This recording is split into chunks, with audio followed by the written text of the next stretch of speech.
We're so excited to have Colin Camerer here. I think actually I'm on introduction duty. I feel like Colin deserves he deserves a 10-hour introduction, but he needs no introduction. Colin is obviously a distinguished professor at Caltech you don't even have, your department is like social sciences and computer science, or so it's like all one giant glob there at Caltech. One happy family. Okay. Obviously a brilliant behavioral economist, game theorist with the undergraduate degree. Or do you have a PhD in math? You have some math, something or other on your CV. Undergraduate. Right? Undergraduate. Okay. Colin is a wonder amazing person. Anna MacArthur grantee, and we're just really excited that he's going to be sharing actually some work that Angela and I have gotten to be hangers on too. We're gonna ask some really critical questions of this. Okay. Bring it. Bring it. You'll see how confused we sometimes still get when we talk about it. And I will be moderating the Q&A, so I will see you at about 12:30, Colin. Yep. Okay. We should share. The screen is yours. Screen share, it's yours. We'll see you later. Okay. Thanks. It's very nice to be invited. I'm going to talk about machine learning and neuroeconomics. Here's our group. So the goal of this was to think about habit in a somewhat novel synthesis. It was taking ideas from psychology and neuroscience and economics.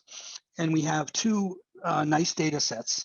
These are panels, which means, we were able to follow the same person over and over in gym attendance and hand washing in hospitals.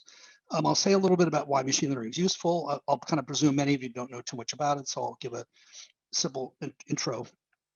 And the preview of the results is that we see mostly high, but also variable predictability. We're going to try to see how well we can predict whether people's behavior from what we'll call context variables. There are lots of different names. Sometimes people call it state dependence. We'll just say context. We can then estimate the time to habit formation, not for everybody, but for around 40% of the people using a new procedure that we created. And we can say a little bit about a kind of gold standard, but a pretty rare and difficult to produce in humans behavior, which is when people are intensely formed a habit, they're insensitive to reward change. I'll say just a little bit more about that, but if you haven't heard of it, we'll take some time. Okay, so we're going to define habit as a kind of context cued or state dependent, we'll say context sensitive repetition of behavior. And this is an idea that's been in psychology for quite a while, also in neuroscience, but not so much in economics and marketing. So the classic examples are things that you do on a sort of regular basis: commute to work, your morning routine, the information diet. When I log on, the Washington Post shows up, and I read that first. And we're going to suggest, again, very little of this part is new, that the mechanics are new, that there are three important properties of habit, and they're probably kind of nested in a set theoretic sense. One is predictability from context. That's what we're really after. And that's a statistical property. It doesn't really tell you much about the mechanism. The second is automaticity of execution. So in the classic studies, as well as the human behaviors listed at the top, you train a rat, for example, to run through a maze, and they turn left or right. It's called a T-maze, and they get a food reward.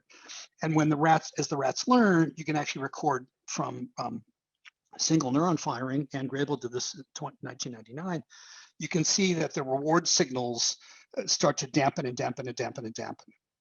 And the rats go faster, and they make fewer wrong turns. Unfortunately, the reason this isn't great, we don't know anything about automaticity in our data set. So the ideal data set would have something akin to automaticity, like response times. We think there's also kind of degraded memory for whether you performed the habit or not. That's why old people often forget to take their meds. They can't remember if they did or they didn't. And the third thing, which I'll just mention and not spend too much time on, is reward insensitivity. So in the classic animal literature and some human experiments, people become really habitized, like the rats press a lever for food, then you pause, let them eat as much as they want. The marginal utility of more food should now be 0, and they continue to press, even though they don't eat the food. It's as if the value has traveled upstream to the lever press, from the fact that the lever press is designed to direct it to a reward goal, which is food. Okay. So in psychology and neuroscience, as I mentioned, they thought a lot about context sensitivity. There's some very clear, nice results. Same with insensitivity to reward change. That came along with Adams and Dickinson in the early 80s, and it corresponds to the idea of inelastic demand in economics. There's also something called MAR levels. Since it's on the screen, I better explain it. It's basically the idea that we don't really understand something and we can't really causally manipulate it until we think about the functionality. What is the behavior for? In habit, it's probably to save mental effort when it's not very expensive. What's the algorithmic content? What are the equations or the code or the blueprint? And then what's the actual neural mechanism? And economics, other than neuroeconomics, which is totally dedicated to this, people don't think about that. What economics has been good at is kind of insisting that data be observables rather than, say, self-reports. And by observables, I mean usually just choices. Although there's increasing interest in eye tracking and other types of what is called non-choice data. The weak features that we want to improve upon are so the psychology studies are almost always based on self-report. And those are useful data, but we're not going to kind of have to use self-report. And not only that, we're not really able to. We don't have access to the folks. So more self-report would be useful, but we don't have any. The neuroscience is limited because they're usually short time spans. For humans, it's hard to get humans to do things for hundreds of hours. And with control, it's almost always in the lab. And the weaknesses in economics is there's usually no context sensitivity built in, although it's not hard to do it. And the neural mechanism, there's no neural mechanism. That isn't considered a desideratum. Okay, here's a famous experiment due to Shep Siegel in 1982. In 1979, he sort of conjectured that part of what was important in drug use was that, particularly because of the reward value of drug, that people will associate contextual cues of where and when and maybe with whom, even like particular architectural features of a crack house, where they used the drug. And because of a homeostatic process, which I don't have time to unpack, what happens is that when those cues are available, that initiates craving, which initiates drug use. And so to demonstrate the kind of opposite of this, he did this gorgeous experiment in which he took 3 groups of rats. In the same context group, they were administered doses of heroin every 2 days that gradually got stronger and stronger. And on the very last day, the injection was 15 milligrams per kilogram, which is a lot. If you think about the human equivalent, I think it's a couple of grams. And the different context meant some of the rats were taken from their home cage and then taken to another room where white noise was played. And then there's a control that has no buildup of heroin at all. They just get the largest dose right away. So they're not biologically prepared. And what you see is a very simple, memorable result, which is, sorry, I'm looking for my timer, which is that when the lethal dose, the potentially lethal dose, the high dose at the very end of this trial string is in the same context, like they've been getting this in the other room with the white noise, or they get it in the room with the white noise, or they've been getting it in their home cage and they get it again in the home cage, the mortality rate is 1/3. So 1/3 of them die of overdose. The control group, 96% die, all but one. So that right away tells you if your body is used to getting this heroin, but we're ramping the dose up compared to somebody who gets the large dose, some rat who gets the large dose immediately, there's a bodily preparedness. But the interesting group is the different context group. So if the rats have been getting heroin in this home cage, and then we move them once only on the last day to a different context, then 2/3 of them die. And so that the difference between DT and ST is not the amount of drug. They didn't die of an overdose of drugs. They died of an underdose of context or an underdose of biological preparedness. Okay, so this is not, as you can imagine, is a dramatized version of context sensitivity. I just wanted you to see this is what we mean by context sensitive, which is the reward value of drug, in this case, the lethality, the negative reward value, is quite sensitive to context. And it's not a small effect, it's really a big effect. 1/3 die because of the drug, another 1/3 die because they're not prepared, and another third die because they never had drug history. And it just kills them. For 24 Witness, we have 7,300 people. As I'll allude to a couple of times, we're going to cut this sample down a lot in order to have a long continuous panel. And we're going to cut out people who just rarely go to the gym. That's called a rare events problem or sample imbalance problem. In ML, it's very difficult to work with that. So we're not going to try.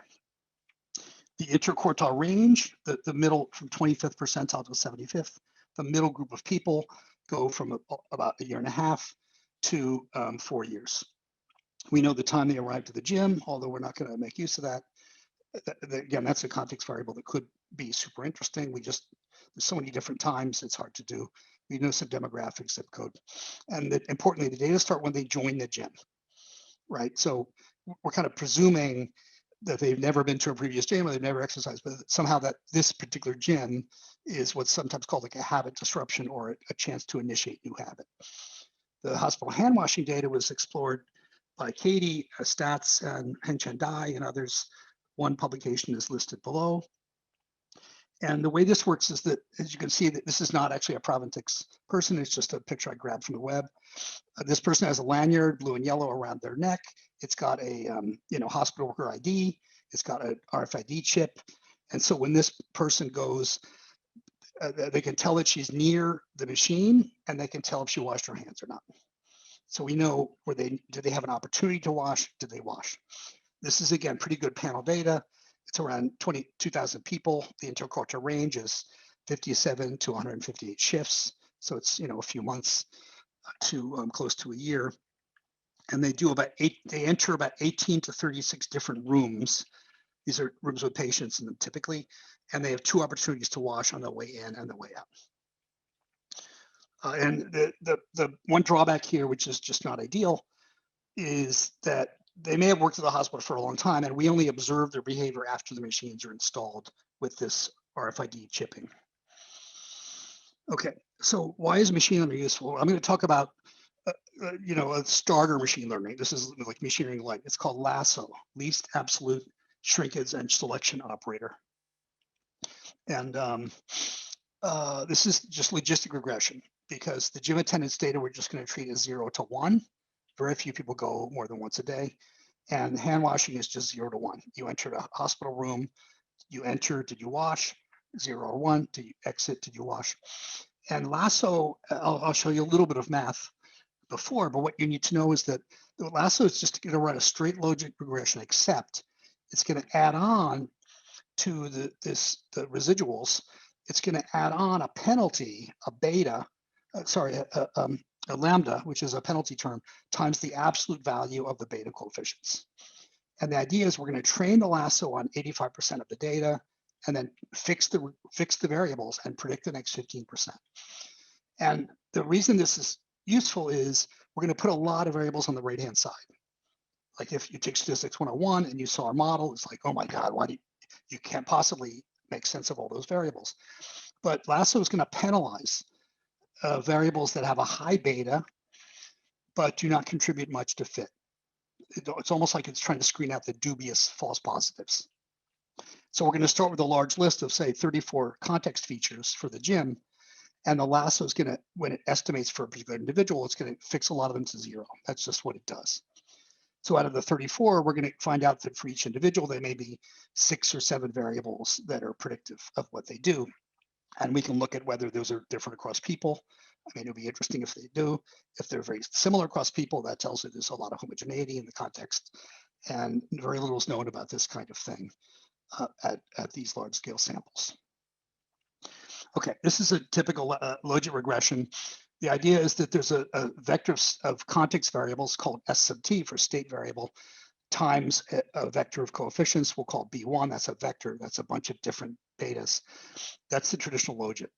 And then what LASSO does is it takes this log likelihood function, negative log likelihood, a small number is good, it means better fit, and then it adds to that this absolute value penalty term in order to kind of penalize the variables that have like suspiciously high beta and they don't actually contribute to fit too much. So it shrinks those. It's called a shrinkage procedure.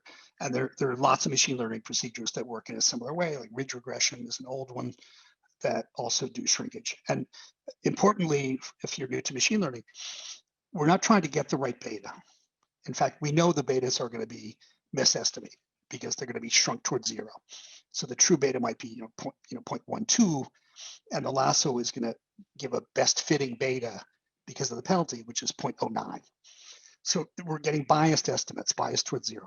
But it's because that helps us predict better. So we're trying to max out on predictive power, not get the right betas. Okay, a quick starter example. These are 2 actual months from March of 2017, 2 different people, and they're chosen on purpose to illustrate a point. The number of days they went is almost the same. 10 days on the left. This is a calendar.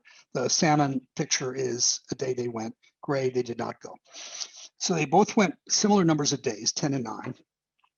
The difference is that the measure of predictability from lasso, which is called area under the curve, it varies from 0.5 to 1, is very different. On the left, the AUC is close to 1. They're almost perfectly predictable. They have these streaks of 4. They don't go in the last half of the month. The person on the right has an AUC of 0.546. That's barely above chance, which is 50-50. So basically, we can't predict when they go to the gym, right? I mean, they just don't have anything that resembles this context-sensitive habit. They don't go on Friday or Monday. They went once on a Wednesday. They don't go at all the last week. There's a little bit of Saturday, Sunday clustering, but not very much, and so forth. Important basic point, which is a lot of the habit literature, sometimes very sensibly, associates frequency with predictability. Like to form a habit, you have to do something frequently. We don't think that's generally true. And indeed, in our data, if you correlate the outcome frequency, on the left, that's how often they wash their hands. On the right, how often they go to the gym. You can see that the frequency of 1s versus 0s, the frequency of the behavior, is not at all correlated with the AUC in the holdout or test sample. So there are people who are very predictable who rarely wash their hands. There's people who are very predictable who wash a lot. And these are just textbook 0 correlations. Okay, so the next result, this one is quite bold. I mean, I think it's sort of very interesting. It's certainly novel. And this may turn out to be a useful exercise in lots of data sets. We're going to think about 2 functions called F and G. I know we can do better on function naming. Hopefully we'll get some ideas. So F is what's called a growing window predictability function, right? The first model is estimated over the first 14 days. The second is the first 28 days, then 42 days. So whoops, I made a mistake in the notation. Anyway, sorry, the last one should be 0, t, not t minus 14. So unlike a moving average or a moving window, right, where you're taking like a month of data, looking back for the last 30 days, we have a growing window, right? It's the first 2 weeks, first 4 weeks, first 6 weeks, et cetera, up to t. And we're going to fit a different function, G, we're going to think of as instantaneous predictability. So we're going to assume that G follows this Lally function, which has 3 variables. You're going to see some pictures in a minute. And the start value is going to be A minus B. That's like when you first go to the gym, how predictable are you? Obviously, we're not going to estimate it very precisely, but that's okay. The asymptote G of infinity, like if you went forever, what does this function forecast would be your long run predictability? Is your gym going to be very predictable, like the person we saw on the left, or not? And C is a learning rate. So if C is high, the curve is going to be very inflected, like a steep learning curve. If C is low, it's going to take longer. And the key is that as this window 0 to t grows, the f of I function, which is the predictability over that entire interval, is kind of blending like pre-habit predictability and post-habit. Like if in the beginning, people go to the gym on a Tuesday, sometimes a Thursday, and they're kind of learning what they like. It could be preferences, it could be habit. We'll come back to that later, maybe. They're going to be less predictable until they find out what they like, and then they fix on Wednesday, that's my gym day. And then post-habit, the predictability will be higher. In our data, AUC will be higher. And this G of IT is like the instantaneous AUC at the point when you transition from pre to post. And again, we don't think it's really a step function, it's just some gradual growth. Okay, so to estimate time to habit formation, here's what we do. First, by construction, F and G are related. The subscript I means we're going to do this for each person I. So F integrates the G function. And that means if G has the property shown here, right, A minus B to minus CT, a nice smooth asymptotic exponential growth, then F will have the following functional form. That's just math. And then what we do is we're going to estimate the values of A, B, C for each person using nonlinear least squares. So what's the time of habit formation? We're going to define a time TI star. It's the ith person's habit formation kind of like peak as 95% of the way from no habit to high habit. And that turns out to give you a very simple, well, not linear, but simple equation, which is that the TI star, the time of habit formation, the time of like increase and then slow down in predictability, just depends on C. So we estimate C, we know what this is. Okay, here's an example.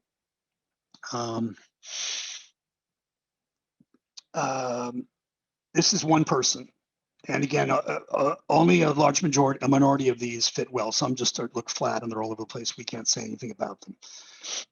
So for this person, the F values, remember the F values are going up because otherwise they wouldn't be in this sample or this subsample. The F values are going up from around 50%, they're not predictable at all for the first few weeks, to maybe 78%. And the G function, so the G function is fitted to get ABC values. The F function is derived from G because it's the integral. And we define the time to habituation to be this 95% point. It's not the full asymptote because that will be infinity, but it's close. And so the person on the left contributes one data point. You can see that this is the time to habituation. It's around 180 days. They contribute one data point to the histogram on the right, which is for everybody. And you'll see this true in, this is Jim data in the hand washing next. You're going to see that there's a few for whom we estimate very rapid habituation, and then there's a long tail. So the median TI star is 198 days. And I think when we talked to Wendy Wood, who's an extreme expert on the psychology side, she thought that 6 months was probably very sensible. But as we'll talk about in a minute, nobody really knows very well how much, when time to habituation is and how it varies with species and intelligence and where you live and things like that. Here's a hand washing. Okay, this example looks similar. You can see how the black dots, aren't really cooperating. It just doesn't fit beautifully. Like toward the end of, this is the number of shifts since the device. Toward the end, after about 120 shifts, it actually turns down. But that's why we fit these things parsimoniously. And in this case, the estimated time to habituation is 36 shifts for the person on the left. If you do that thousands of times, you get the histogram on the right. And if you're worried about this, why 95% asymptote is some kind of a magic number, if you use 90 and 98, you see pretty similar things. And in addition, let's look at the hand hygiene data on the bottom. There's quite a bit of cross-individual variability. So the interquartile range for number of days to habituation for the 95% case is 17 to 83. So we don't think there's necessarily, some of this is sampling error, and we're not estimating perfectly. We think the idea that there's some kind of fixed time to habit formation or magic number just isn't right. Let me briefly mention this. So I mentioned that one hallmark of kind of extreme habits is that the post-habit behavior is not sensitive to the change in rewards, like the animal keeps pressing even though they aren't going to eat the food. That's not the case in our data. We do not get this insensitivity result. But we also don't have ideal measures of reward change. We can't change reward like in the lab. So we're using unusual weather and then the last room of the day in the hospital. Those are days on which, or those are events in which you should see a change in reward value, and it just doesn't show us anything. Okay, if you type in time to habit formation, as I did, here's what you learn. It takes anywhere from 18 to 254 days at an average of 60 days. And this comes in October 2019 from Philippa Lally 2010 paper. But as a scientist, so this is something like a best guess from very little data, but we don't think we think we have better results for a subsample of people. Interestingly, a lot of people are stuck on this 21 days. Is it true it takes 21 days to form a habit? And the answer, according to Wendy, is that a guy called Maltz, wrote a book about cybernetics and habit and said it takes 21 days. He got that number from how long it takes people to recover from cosmetic surgery. So this is one of the most dramatic examples of where there's a popular number out there that is not at all backed by science. Last couple of thoughts. So what context variables are predictive? I'm going to walk you by the hand through this graph. So this is a series of predictors on the left side. Time lag, that's number of days since you last went to the gym. And importance is the averaged absolute value of the effect size. These are scaled in standard deviations. And the Q25, Q75, again, are across individuals. That's the interquartile range, the middle 50%. The median is the 50% mark. Percent non-zero is how many people have a positive coefficient. It's not shrunk to zero. So this list is made up of all the variables that have 60% or more non-zeros. So this is the kind of most uniform part. These are context variables that a lot of people share. And additionally, they tend to all go in the same direction. So the time lag is negative for 78% of the people. Sorry, it's non-zero for 78%. It's almost always negative, only 3% positive. So everybody, roughly speaking, or 80%, have this time lag effect where if the longer it's been since they went to the gym, the less likely they are to go. Notice that the history dependence, which is what economics and marketing tends to focus on, which is how much do they go the last 7 days, that has an importance of 0.35. That's third on the list in terms of this simple metric. And 87% of the people have non-zeros. They're almost always positive. And this, by the way, this includes fixed effects. So we're including fixed effects, how much the person goes in general. This is a kind of like a fluctuation where there's like streaks. If I went a lot the last 7 days, I'm more likely to go. Didn't go the last 7 days, not likely to go. And the other variables are days of the week, which are pretty idiosyncratic. Sunday, nobody goes to the gym. Roughly speaking, there's a negative Sunday effect. There's a negative Saturday effect, and a little bit of a less of a Friday effect. They just don't go on weekends. That was a bit surprising. I had this image, I guess, of people who are busy during the week and go on Saturday. And for hand washing, the history dependence, which is compliance last shift, compliance is what percentage of the time in your previous shift did you wash, that has a lot of importance. So there's no question that past behavior predicts future behavior is like an iron law of behavior. The more interesting question is what's the causal mechanism? And I have something to say about the neuroscience, but I probably will just leave it for Q&A. Two interesting effects. One is entry indicator. 90% of the people that's a significant coefficient, but for 93%, it's negative. So they aren't washing when they go into the room. They're washing on their way out. And I think if you're a hospital manager, you want it to be the other way around, right? On the way into the gym, into the hospital, the patients want to see you wash, and that's the time to wash because you may be touching a patient or touching some equipment. And this is pre-COVID, too. The second to last line shows something interesting. There's also a modest effect of the room compliance of others. In other words, in that particular room, do a lot of people wash or not? And 84% is non-zero. It's almost always positive. And that could be either like a peer effect, just there's a certain room that everyone goes in and, people wash and that induces you to wash, or more likely it's something like a patient effect. There's a certain room like NICU or something else in which everyone knows it's important to wash.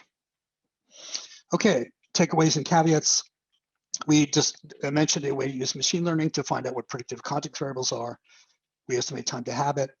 The idea, contrary to what Susan said last week, we know that personalized behavior change intervention is very difficult, but we're just starting, and I think the sky's the limit. We're going to be able to do much better in the future. The caveats are things I mostly mentioned. We're only using samples with this long span and behavior that's predictable. It's not too rare or common. I should add that we don't really know if we're just understanding formation of preferences, figure out what day of the week you like to go in the gym, or if it's something more deep like a neural habit. This is the golden age of social science, meaning we all have to pitch in. This is a recent paper by co-author Anastasia on this project and Marcos Gallo that just came out in PNS, thanks to these wonderful, adventurous people. Thank you, Colin. I think it's always good to end the talk with a slide that says this is the golden age of social science. Next slide. But I want to begin with a question that you said that you would address in the Q&A, which is that the single best predictor in both data sets of whether you were going to do the next, are you going to go to the gym or wash your hands at the next opportunity is your most recent behavior, right? And this ironclad law of recent past behavior predicting the next future behavior. What is your speculation about the mechanism? Why is that? So as I mentioned, in economics and marketing particularly have this idea that coming from Koopmans originally, Becker Murphy and many other people, that what's going on is that the more you've done something, there's an adjacent complementarity between past behavior and future behavior.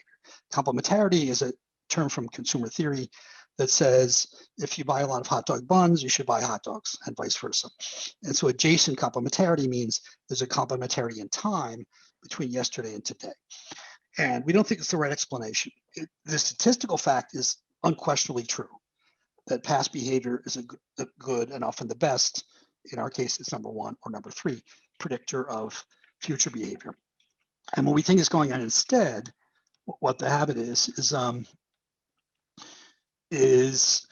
that there's 2 modes of decision making, habit and goal directed. And so again, this is a neuroeconomic model in collaboration with Peter Landry and Ryan Webb, by the way. So the idea is that you're not born knowing what you like, with some exceptions, called primary reinforcers. So you have to learn for a choice X, you're learning a reward prediction R sub X of T. And every time you take the action, you get what's called RPE, reward prediction error, which is the subjective value minus the reward prediction. Surprise. And then you update. It's effective, right? Exactly. Yeah, it's a sort of economic surprise, a hedonic surprise. And then that's weighted by a learning rate lambda. That's something that can vary across people and so on. I'm just using the simplest vanilla language here. And along with the reward prediction error, there's a reward reliability, which is the absolute value of the reward prediction error. So it's basically how confident am I or how sure am I about whether this is rewarding. And then in the context state S, the notation's a little sloppy here, but just giving the basics. In the context state S, the first thing the brain does is to say, what did I do last time? Was it reliable? And by what was it reward reliable means is this D value low? Is it below some threshold of kappa? If so, perform the same action. And if the D value is above, maybe I went to the gym one day and I'd like it because it's quiet on a Sunday and suddenly everyone's there on Sunday because they're getting their workout in before a Super Bowl. And I have a negative reward prediction error. So the reward prediction goes down, RP is negative, and the reward reliability goes up, right? And now if this reward reliability is like, I used to love this place. It was always so good. And the last couple of times, one time was great, and 2 times were terrible. That's the sound of unreliable reward. And then you get kicked out of the habit mode into what we call goal directed. And to try to be as compact as possible, to come back to your question, if you simulate this model, which we've been working on a lot, what happens is you are going to get strings of data in which you go gym, gym, gym, gym.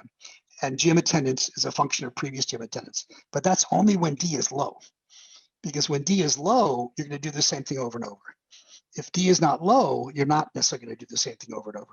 So we think that the history dependence, which is a statistical fact, is caused by something like this 2-system habit goal-directed model. And there's some neuroscientific evidence, not for exactly this computational specification, but for very similar things in which there's my colleague John O'Doherty calls it arbitration, or kind of a competition between habit and goal-directed.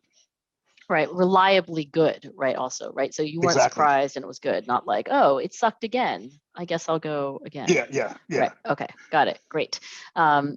Okay, terrific. Don Moore, who, as you know, is a BCFG team scientist, asked what I think is the most popular question in the webinar: is predictability really the same thing as habit formation, right? I'm using habit formation instead of habituation because I'm a psychologist. But anyway, like you already said, that's a big caveat, and you recognize that that's a limitation of this study. But do you want to say anything more about that? I think it's a great question. Yeah, I think it's necessary but not sufficient. That's it. Okay. Also, the way Don Moore actually phrased this, and I will just read it the way it was verbatim, is predictability of behavior really the same as, I said habit formation, but he said habituation, which can have a very particular definition in psychology,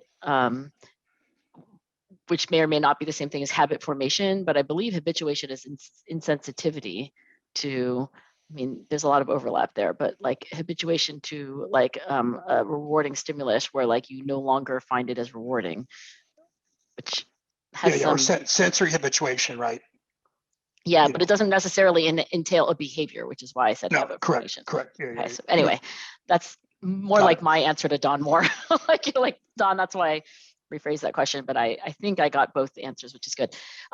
Jeff Ruley asked a clarifying question. How able are you to predict the 40% who are going to be predictable, i.e. the 40% who form a predictable habit? I don't know whether this is something, I think you did go over this, like, area under the curve, but of the 40% that you are actually able to fit models to, how good are you? And actually, Colin, I've, like wondered as a co-author, even like, what do we make of the 60% that you're not even able to fit at all? So anyway, I'm going to tag on to Jeff's. Yeah, no, that's fine. So remember, the 40% is people for whom we can estimate these habit formation curves. For everybody, we have an AUC. I showed you these messy scatter plots. So everybody has an area under the curve, and the average is around 75% for gym, 80% for hand washing. And there's only a small percentage that are below like 55 or 60. So 70 to 80%, like the AUCs you're talking about, of those that you can fit, right? No. I know you said you can create an AUC for everyone, but like, correct, exactly. Sorry, can you just say that again then? Just so everyone has an AUC, and only a small percentage are not high. So almost everybody has some predictability, but only 40% deliver sensible values of this increased AUC. It's the increased AUC. Right, as a function of these context variables. Yes, and we have some tables in our emerging paper that talk about this. There are statistically significant differences because the samples are very large, but they're not really big in magnitude. But roughly speaking, the people for whom we can estimate this Lally curve and estimate timed habituation tend to go less often, which is a little bit counterintuitive. You might think the more frequent ones would somehow, but it's a difference of like 19% to 23% attendance rates. The overall attendance rate is 20% for the selected sample. Which it reinforces your earlier point that predictability and frequency are not the same thing, but are often considered to be like interchangeable. Correct. Okay, got it. Okay, and then, actually, you don't need to share your slides anymore if you don't want to, but we're coming to the end. I'll ask one last question from Stephen Utkus. How much of habit formation do you think is not related to context variables or individual differences, but to the actual domain or the task at hand? Gym attendance and hand washing seem quite different depending on a variety of parameters, not least of which length of time, amount of effort entailed, et cetera. I think it's a great question. What do you think? There's a lot of differences. As a couple of people also mentioned besides Stephen, the hand washing is much more like chained action sequences. Like Anne Graybill says, like, you walk into a room and that's both a behavior. It's a response to stimulus, like, oh, go to room 314, Dr. Duckworth. So it's partly a response to stimulus, but it's also a stimulus, right, that may trigger the next action, a behavioral right? response. So it's like a change of like stimulus response. The responses become the next stimulus. Boom, boom, boom, boom. And very William Graybill James. Exactly. Graybill, the neural data is really pretty good on this for things like rats running T mazes, right? And so the hand washing, I think, probably has that flavor. Again, we don't have the fine-grained enough automaticity, and we aren't able to collect self-reports. maybe there's a way to conceptually kind of write down a theory and then test that. The GM is much less likely to be extremely routinized.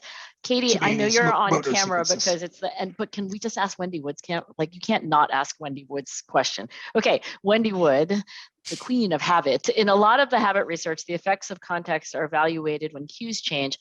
I wasn't sure whether you are tracking the influences of specific contexts, which should probably be assessed in terms of friction on the behavior, or whether you are tracking changes in context cues. Ooh, that should be easy to answer.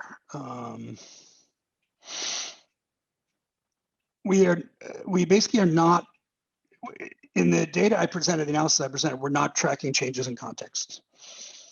So in other words, we're essentially looking for a set of contextual cues, that span a lot of space. You could write down a model in which you allow the cue sets to be shifting. And actually, now that I think about it, the FFT, the moving window, the growing windows, it's almost surely the case that different context cues are entering at different times. Right. I think it gives us an idea for actually some additional analysis. Yeah, exactly. Yeah, so there are lots of other, what to make out of data like these is just limited by our imagination and by theory. It is true, again, that we haven't looked for any habit disruption variables, although that's proven to be an extremely interesting and important thing interventionally. So for example, if people move from one place to the other, they probably change their gym frequency. Maybe it's just a pure economic effect that's further away, or they move closer to a gym. But it may also be that disruption. If you put that disruption in, you see a change in cues. Okay. And the same could be true, like an epidemic in the hospital, suddenly the hand washing compliance is going to change dramatically. Not just the rate will probably go up, but whether you now wash more when you enter, which is generally a negative variable, will change. So never enough time for Colin. Would have that too. Colin, we're going to end here because we have to. But anyway, I will let Katie close out. But thank you. That was fantastic. It really was fantastic. Thank you so much. Okay, good. It was really nice. And I'm about to go have. Since I can't be in Philadelphia, you are not. Oh my God! Since I can't be in Philadelphia, I'm going to bring Philadelphia to me. Horrifying. Oh my God, that is terrible. That's really what you think of when you think of us. It's the closest thing I could find. We don't have real cheesesteaks. And that is not a virtual box. It's frightening. Oh, that looks real. That looked real. Okay, next week we have Dean Carlin joining us to present. We don't have a title yet, but Dean is a professor of economics at Northwestern and at the Kellogg School of Management, and always has fascinating things to share. So we're really looking forward to his presentation. Hope you enjoyed today. Colin, don't have a heart attack. There's a 24% increase in heart attacks the day after daylight savings time, or whatever today is, the day after we've had the time change. And that is going to contribute, right? The stake, anyway, just be careful. Yeah. This is not an antidote to heart attacks, right? No, it's not. I'm gonna send you a cheesesteak. All right, thanks everyone. Thanks for joining us. See you next week. Bye.